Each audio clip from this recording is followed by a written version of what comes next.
خواتین و حضرات، السلام علیکم ورحمۃ اللہ وبرکاتہ۔ نماز سکھانے کی خاطر شارٹ ویڈیو میں کر رہا ہوں، اس میں کئی ویڈیو کر چکا ہوں۔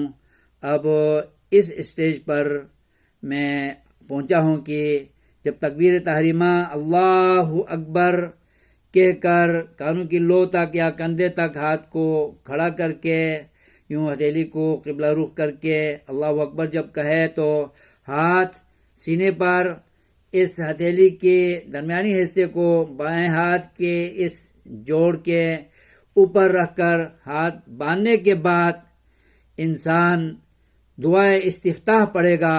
سبحانک اللہم و بحمدک و تبارک اسمک و تعالی جدک و لا الہ غیرک، کم از کم یہ دعا ایک بار پڑھ لے، اور اس کے بعد اعوذ باللہ من الشیطان الرجیم من ہمزہ و نفخہ و نفثہ یہ پڑھے گا۔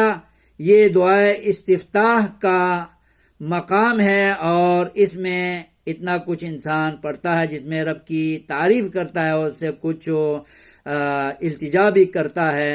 اور بھی دعائیں ہیں، لیکن کم از کم یہ دعا انسان ضرور پڑھے، دعائے استفتاح۔ اس ویڈیو میں اسی پر اکتفا کرتا ہوں، تھوڑا تھوڑا شارٹ ویڈیو کر رہا ہوں۔